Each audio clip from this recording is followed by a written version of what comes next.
사순절 다섯째 주간 마지막 주간입니다. 그동안 부목사님들이 계속 설교를 해오셨는데 이제 담임 목사님, 성목사님께서 한국 일정을 다 마치고 다음 주간에는 이 강단에 서시게 될 것입니다. 그동안 많이 기다리셨죠? 오늘만 참으시면 됩니다. 네, 오늘 제가 여러분들과 함께 나눌 말씀은 마가복음 말씀 예루살렘으로 가는 길이라는 제목으로 말씀을 나누겠는데요. 예수께서는 이제 더 이상 어느 한 장소에 머물러 계시지 않습니다. 마가복음에는 유난히 길이라는 단어가 많이 나오죠. 예수께서는 이미 길을 나서셨습니다. 그분이 순환이 시작됐습니다. 예수께서는 제자들과 함께 예루살렘으로 올라가는 길입니다. 예루살렘은 이스라엘에서 가장 높지가 않습니다. 그럼에도 유대인들은 항상 예루살렘에 올라간다, 성전산에 올라간다, 이런 표현을 성경에 많이 우리가 볼 수 있죠. 올라간다는 표현은 어떤 그 신학적인 그 전문 용어라고 보시면 좋겠습니다. 그래서 그 신학적인 의미가 내포되어 있다, 그렇게 보면 좋겠고요. 성전에 올라간다는 이 말씀에는 각자 개인의 신학이 또 있을 것 같습니다. 성전에 올라간다는 이 표현 속에는. 그런데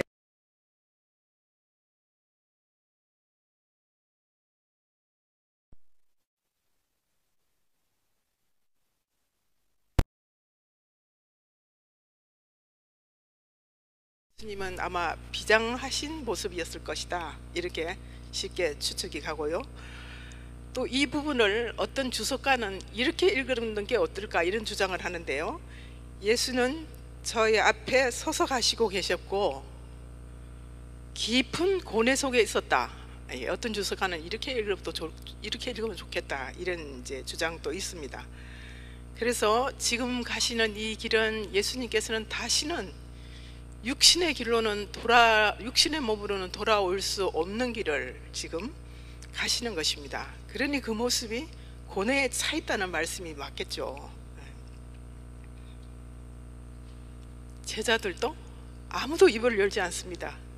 왜냐하면은 이때까지 한 번도 보지 못한 예수님의 얼굴, 그분의 표정, 그래서 제자들은 그냥 두려움을 느꼈다, 이렇게 기록하고 있는데요. 이 부분에만 봐도 저희 자신도 두려워집니다. 앞으로 어떤 일이 전개될 것인지. 첫 번째 예수님이 순환 예고를 하셨을 때 베드로는 강하게 항변했죠. 그러다가 베드로가 예수님께 어떤 소리를 들었습니까? 사탄아 물러가라, 사탄이라는 얘기까지 들었죠. 그리고 두 번째 순환 예고를 하셨을 때도 제자들이 무슨 소리인지 알아듣지도 못했을 뿐만 아니라 두려워서 묻기조차 두려워했다, 이런 기록이 있는데 예수님께서는 이제 어떻게 보면 이제 제자들은 지금의 상황을 전혀 이제 파악하지 못하고 있다고 보면 좋겠습니다. 그때 침묵을 깨고 예수님께서는 이제 앞으로 예루살렘에 올라가면 앞으로 어떤 일이 벌어질 것이다, 이제 미리 제자들에게 말씀하십니다. 그 말씀이 33절, 34절 말씀에 기록되어 있는데요. 오늘 그 두 절 말씀을 저와 함께 다시 한 목소리로 읽어보겠습니다. 33절. 보라, 우리가 예루살렘에 올라가노니 인자가 대제사장들과 서기관들에게 넘겨지며 그들이 죽이기로 결의하고 이방인들에게 넘겨주겠고 그들은 능욕하며 침뱉으며 채찍질하고 죽일 것이나 그는 3일 만에 살아나리라 하시니라.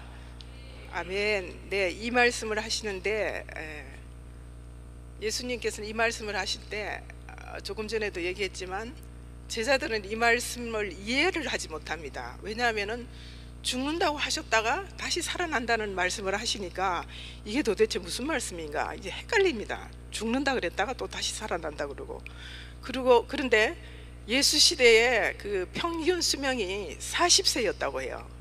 그런 걸 보면은 예수님은 아직 30대신데 운명을 달리할 때가 아닌데도 이제 가신다고 하니까 제자들은 이제 영문을 모르고 답답한 것입니다.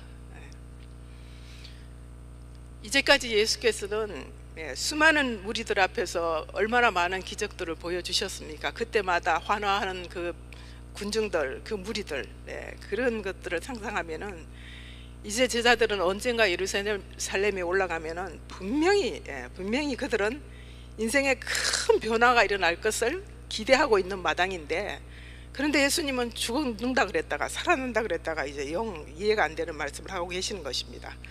그런데 그런 상황에 세베대의 아들 야고보와 요한이 주님께 나와서 어떤 청원을 하게 됩니다. 본문에 읽었듯이 선생님이여, 무엇이든지 우리가 구하는 바를 우리에게 하여 주시기를 원하나이다. 이렇게 선생님이여, 그들은 아직 예수가 누구인지 선생님으로만 부르고 있습니다. 지금 선생님이여. 근데 그때 주께서 물으십니다.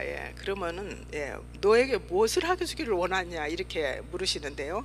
그들이 대답하기를 주의 영광 중에 우리를 하나는 주의 우편에 하나는 좌편에 앉게 하여 주소서 이렇게 말씀하시는데, 여기 주의 영광 중에라는 단어는 진정한 영광을 말하는 게 아니죠.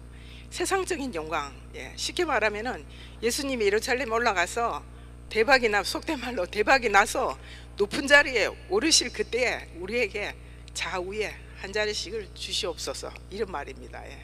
그래서 참 이 제자들이 답답하죠. 왜냐하면 이 상황이 심상치 않은 어떤 기류가 흐르는 걸 우리가 본문을 읽으면서도 우리도 감지를 합니다. 감지를 하는데 예수님의 신변에 지금 심각한 변화가 일어날 그런 순간입니다. 그런데 지금 그런 말을 할 상황이 아닌데, 그래서 어떻게 보면은 정말 분위기 파악 못하는 이 철없는 제자들, 그래서 이런 제자들과 함께 예루살렘 길을 오르시는 우리 예수님께서는 얼마나 외로우셨을까 마음이 아파옵니다.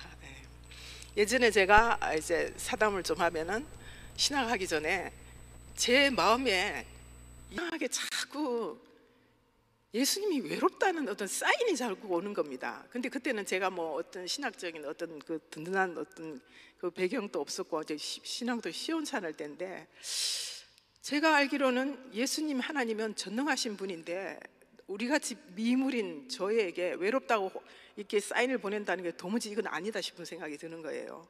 근데 계속 그때 짧은 시간도 아니고 한참 동안 계속 그것도 마음이 좀 아플 정도로 당신이 외로우시다는 사인을 저한테 보내는 거예요. 그래서 제가 그때 생각하기를, 야, 잘못하면 큰일 나겠다, 내가 이러다 이단이 되겠다, 그러면서 애써 그 생각을 막 뿌리치려고 애를 썼던 적이 있는데, 지금 생각해보면 정말 예수님은 가시는 이 길이 얼마나 외로웠던가 지금 이제 회상이 되는 것입니다. 그런 와중에 제자들은 그 높은 자리를 먼저 선점하겠다고 미리 신청을 하는 것입니다. 그래서 선생님 예수께서는 도대체 제자들을 어떻게 가르쳤나, 거의 합숙까지 하면서 3년 동안 훈련을 시켰는데 목자이신 예수님조차도 제자 훈련에 실패한 게 아닌가, 제자들의 모양은 왜 이 모양인가 이런 생각이 드는 것입니다. 선생이신 예수께서는 지금 죽음을 앞두고 있는데 제자들은 서로 높은 자리 차지할 생각밖에 없는 것입니다. 지금 생각이 딴 데가 있는 것입니다. 그냥 그 생각만 가득하다는 것입니다. 이때 예수님께서는 너희가 구하는 것을 너희가 알지 못하는도다. 내가 마시는 잔을 마실 수 있으며 내가 받는 세례를 받을 수 있느냐? 이렇게 반문하십니다. 그럴 때 제자들은 시원하게 할 수 있다고 대답합니다. 자신 있게. 그런데 제자들이 이렇게 쉽게 대답이 나오는 것은 깊이 생각해 보지도 않고 그냥 건성으로 대답한다고 보면 맞겠죠. 그럴 경우에 깊이 생각해 보지 않고 건성으로 대답한다.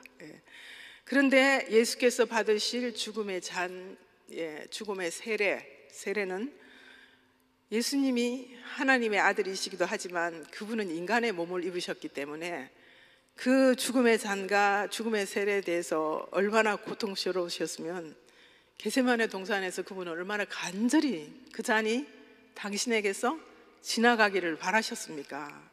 그렇게 기도하셨는데, 그런 상황에 제자들은 죽음의 잔의 의미를 몰라도 너무 모른다는 것, 진정한 의미를, 그들이 죽음의 잔의 의미를 알았다면 그렇게 할 수 있다는 대답을 시원하게 할 수가 없는데, 앞으로 당신이 당하실 고난, 능욕하며 침뱉으며 채찍질하고 죽일 것이라고 하셨는데, 그 말은 그냥 흘려듣는 것입니다. 예. 능종당하고 채찍질 당하고 이게 죽는다는 얘기는 흘려듣고 3일 만에 살아나리라는 그 말씀만 기억하고 자기들이 듣고 싶은 말씀만 듣는다는 것입니다. 보통 사람들이 누가 이렇게 얘기할 때 그냥 자기가 듣고 싶은 말만 듣는다는 그런 어떤 그 얘기가 우리들 가운데도 있지 않습니까? 아마 제자들도 그랬던 것 같습니다. 그러니 살아나서 영광을 받게 될 때 좌우편 자리를 자기들에게 달라고 이제 요구를 하는 것이죠. 그때나 지금이나 인간의 욕망은 어쩌면 다를 바가 없다는 생각을 하게 되고요. 항상 좋은 자리, 또 높은 자리, 남이 인정해 주는 자리를 탐하는 인간의 심리가 너무도 잘 나타나 있습니다. 근데 사실 이 부분에 대해서 제가 고백을 해버려야 저도 속이 시원하지. 왜냐하면 저도 설교를 할 때 설교를 통해서 하나님의 복음이 선포되고 하나님의 권능이 임한다는 데 대한 그 마음보다는 내가 어떻게 하면 이 설교를 잘해서 사람들에게 잘했다 인정받을까, 그런 생각이 앞서는 것을 어쩔 수 없는 저의 모습. 아마 제자들도 그랬을 것 같습니다. 그래서 예수님께서 그때 하시는 말씀이, 니네들이 크고자 하느냐? 그러면 섬기는 자가 되어야 한다. 그리고 너네들이 으뜸이 되고자 한다면 종이 되어야 한다는 말씀을 선포하십니다. 그래서 결국 이 말씀은 또 한 번 하나님 나라의 진리는 세상의 진리와 거꾸로 간다. 거꾸로 갑니다. 그러니까 우리가 이 힘든 세상에 믿음을 지키기 어려운 이유가, 우리가 믿는 이 진리의 말씀은 항상 거의 세상 진리가 거꾸로 가기 때문에, 다른 사람보다 크고자 하면 어떠해야 됩니까? 크고자 하면은 타인과의 경쟁에서 이겨야 커집니다. 이겨야 커지는데, 크고자 하면은 성기라고 하니까, 또 어뜸가고자 하면 남의 밑에 들어가라, 종이 되라, 이렇게 말씀하시니까 그 밑에 자리, 저도 싫습니다. 남의 밑에 들어가는 게 자존심 상합니다. 위에 좋은 자리에 앉고 싶습니다. 그런데 밑으로 가고 종으로 가라, 이렇게 말씀하시니까 그 종으로 가는 자리를 누가 좋아하겠습니까? 그러나 비록 종의 자리일지라도 예수 이름이 드러나기를 원하는 사람이 있습니다. 그들은 자신을 전폭적으로 내어주는 삶을 사는 사람들입니다. 그들이 그렇게 할 수 있는 이유는 자기의 이름으로 하는 것이 아니라 그리스도의 이름으로 하기 때문에 가능하다는 것입니다. 그렇다면 정말 그리스도의 이름으로 한 이 멋진 인생을 살아간 어떤 한 분을 제가 소개하고 싶습니다. 제가 정말 옆에 그런 남자분이 있다면 내가 흠모할 만하겠구나, 그런 생각을 한 적이 있습니다. 제가 이렇게 얘기할 때 여러분 아마 그가 누구일까 얼마나 궁금하실까요? 궁금하시죠? 네. 한때 많은 사람들에게 깊은 감동을 주었던 울즈마 톤즈의 이태섭 신부의 이야기입니다. 그분은 의학 공부를 하신 분인데 신학을 하고 아프리카 톤즈에 가서 죽기까지 그곳 사람들에게 자신을 내어주는 삶을 살았습니다. 톤즈 사람들을 위해 바친 그의 눈물겨운 그 헌신의 이야기는 감동 그 자체입니다. 결혼도 하지 않았습니다. 아직 결혼하지 않으신 분들, 너무 결혼하지 않는 사실에 대해서 책하시지 마시고 내가 발견하는 또 다른 길이 있나를 고민해 보셔도 좋겠습니다. 결혼도 하지 않고 전 생애를 톤즈를 위해서 바쳤습니다. 그는 자신의 몸을 너무 돌보지 않았기 때문에 결국 병을 얻어서 하나님의 부르심을 받았습니다. 그가 하나님의 부르심을 받은 나이는 그가 40대 나이였습니다. 저도 그 영화를 보면서 너무 마음이 아팠습니다. 하나님은 왜 저런 사람을 저렇게 일찍 불러가시나, 너무 하나님 뭘 잘못하시고 있다는 생각이 들었습니다. 그런데 너무 자신을 돌보지 않고 아낌없이 정말 몸이 망쳐지도록 그 내어주는 삶을 사니까 자신이 육신이 다 그냥 허물어져 버린 것입니다. 육신이. 그런데 이렇게 아마 주변에 찾아보면 이런 사람이 또 있을 것 같아요. 그런데 이런 분들이 간혹 너무 내어주는 삶을 살다 보면은 나는 텅텅 비어가고 있는 그런 자신의 모습을 발견할 때, 한때 언젠가는 또 이게 허무함이 찾아올 날이 있을 수도 있겠죠. 그럴 때 자신이 텅텅 비어간다고 생각하고 힘에 겨울 때, 그때 전설 같은, 우리 한국에서는 이 새가 알려지지 않았습니다. 펠리칸이라는 어떤 전설적인 새의 이야기를 우리가 기억해 보면 좋겠습니다. 이 펠리칸은 조류 중에서 모성애가 가장 뜨거운 새입니다. 어미 펠리칸은 자식들에게 줄먹이가 없으면 자신의 가슴에 살을 부리로 콕콕, 제가 사진에 검색해서 보니까 부리로 콕콕 쫓는다리 맞겠어요. 왜냐하면 부리가 엄청 몸에 비해서 큽니다. 그래서 그 큰 부리로 가슴에 살을 찢어서 새끼에게 먹이고, 새끼가 병이 들어서 죽게 생겼으면은 자기 핏줄을 터뜨려서 피를, 그 생명의 피를 그 입에 넣어주어서 병 들어가는 새끼를 살린다는 것입니다. 그래서 서양인들은, 동양에는 이 새가 별로 알려지지 않고 아마 동양 이름으로 명명하기는 사다새라고 알려진 걸로, 이 펠리칸이라는 이 이름, 이 새는 그래서 서양에서는 사랑과 희생의 상징으로 여겼고, 또 펠리칸은 13세기 경부터 교회 안에서 희생제물이 되신 예수님으로 상징화되었습니다. 예수님으로 상징화되었고, 이는 새끼들을 위해서 자기 가슴을 쪼아대면서 그 피를 먹여 살리는 그 습관에서 연유됐다고 하는데요. 그래서 유럽 교회들, 특히 헝가리 교회의 강대상에는 이 펠리칸을 새겨 놓았다고 합니다. 나중에 헝가리에 갈 기회가 되고 교회 갈 기회가 되면 저도 한번 확인해 보아야 되겠습니다. 신약 빌립보서 1장 8절에서는 바울 사도는 내가 예수 그리스도의 심장으로 너희 무리를 얼마나 사모하는지 하나님이 내 증인이시니라고 기록하고 있습니다.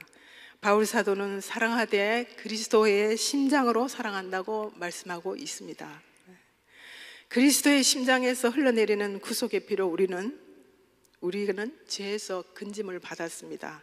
그 고귀한 희생의 피, 우리를 죄에서 건져주신 그리스도의 피, 그 피는 그리스도의 심장에서 나오는 사랑에서 연유하는 것이라는 것을 이 시간 우리 다 함께 고백했으면 좋겠습니다.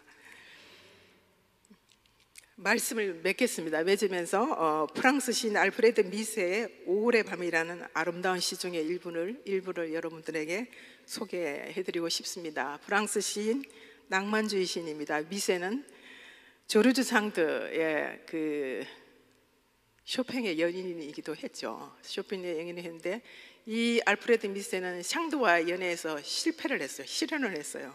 그래서 실현의 그 아픔, 그 고통 중에 이 시를 썼다고 해요. 그래서 이 시를 제가 한번 읽어보겠습니다. 긴 여행에 지친 펠리칸이 저녁 안개 속에서 자신의 갈대밭으로 되돌아올 때 굶주림에 지친 어린 새끼들이 멀리서 그가 물 위에 쓰러지는 것을 보고 해변으로 달려옵니다. 느린 걸음으로 높은 바위에 이르러 늘어진 날개로 새끼들을 감싸안고 처연한 어부 그는 하늘을 쳐다봅니다. 열린 가슴에서는 피가 줄줄 흐릅니다. 그는 바다 깊이까지 찾아 헤맸지만 소용이 없었지요. 그 큰 바다는 텅 비어 있었고 해변은 황량했습니다. 이제 그는 자신의 심장을 자식들의 먹이로 내어줍니다. 여기까지만 시중의 일부를 제가 낭송해 드렸고요.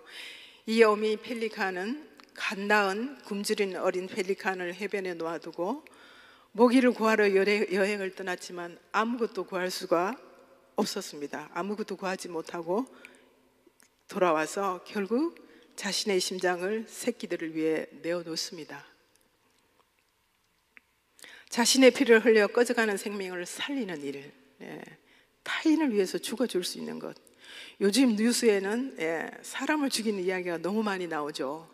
그런 뉴스는 정말 흔하게 사람 죽이는 뉴스를 보는데 누구 대신 죽어주었다는 뉴스는 한 번도 본 적이 없습니다. 그러니 누군가를 위해서 죽음까지 불사하는 그런 사랑의, 희생의 그 사랑. 예수님, 네, 오직 우리가 그 모습을 예수님께서만 발견할 수 있는데, 그래서 예수 그 이름의 비밀은 지금 2000년이 지났는데도 여전하고 영원할 것으로 믿습니다. 네. 오늘도 예수님께서는 철없는 제자들과 함께 육신으로는 다시 돌아올 수 없는 예루살렘 길을 묵묵히 오르십니다. 어린 양 대신 예수는 자신이 친히 제단 위의 제물이 되기 위해 외로운 길을 가십니다. 예, 예수님이 외롭게 가셨습니다. 이사야 53편 말씀을 읽으면서 말씀을 맺겠습니다. 그가 찔림은 우리의 허물 때문이요 그가 상함은 우리의 죄악 때문이라.